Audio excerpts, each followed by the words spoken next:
Nation, it's me, Alina, and I'm just curious. I have this Nivea cream. These are like 93 cents at like Walmart, and I was wondering if it could double as a makeup remover. I wonder if it can take off all of these swatches, if it does remove any of this makeup.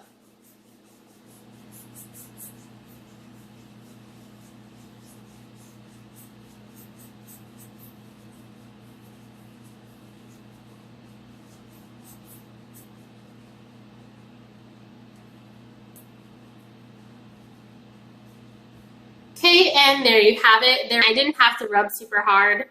All of the swatches came off. And like I said, this is the Nivea cream. You can get this at Walmart for like 93 cents. And this is an excellent makeup remover when you're like doing swatches and stuff like that. And because I know, and I didn't use makeup remover wipe at all. I just used like another like $1 pack of baby wipes. Like the really cheap stuff from Walmart.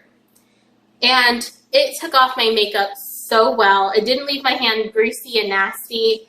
I'm all for cream makeup removers. These are so good. And who would have guessed that the Nivea cream could be used as a makeup remover? So go ahead and go get yourself some. All right, bye.